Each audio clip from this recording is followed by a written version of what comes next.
बिस्मिल्लाहिर्रहमानिर्रहीम। अस्सलाम वालेकुम वरहमतुल्लाहि वबरकातुह।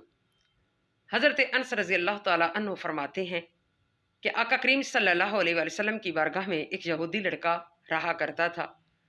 कायनात के ताजदार रहमत आलम सल्लल्लाहु अलैहि वसल्लम को 2-3 दिन नजर न आया तो आपने उसके बारे में पूछा। आपको बताया गया कि वो बीमार है। कायनात के ताजदार रहमत आलम सल्लल्लाहु अलैहि वसल्लम अपने साथियों के साथ उस यहूदी लड़के की इयादत को तशरीफ़ ले गए। जब वहाँ पहुँचे तो कायनात के ताजदार रहमत आलम सल्लल्लाहु अलैहि वसल्लम ने नबूवत की आँख से ये भांप लिया कि इसका वक्त अब बहुत करीब है। कायनात के ताजदार रहमत आलम सल्लल्लाहु अलैहि वसल्लम ने फरमाया, क्या तू इस अमर की गवाही देता है कि अल्लाह इलाहा इल्लल्लाह व अन्नी रसूलुल्लाह? तो उस लड़के ने अपने बाप की तरफ देखा, गोया कि इजाज़त मांग रहा हो। उसके बाप ने कहा कि जो मोहम्मद रसूलुल्लाह सल्लल्लाहु अलैहि वसल्लम फरमा रहे हैं तू कह दे। उस लड़के ने कह दिया।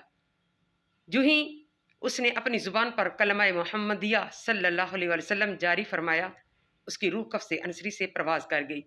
कायनात के ताजदार रहमत आलम सल्लल्लाहु अलैहि वसल्लम ने अपने साथियों को हुक्म दिया कि अपने भाई पर जनाजा पढ़ो और अपने कब्रिस्तान में दफन करो।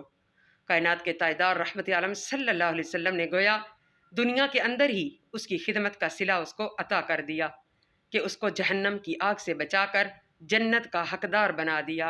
सुबहान अल्लाह।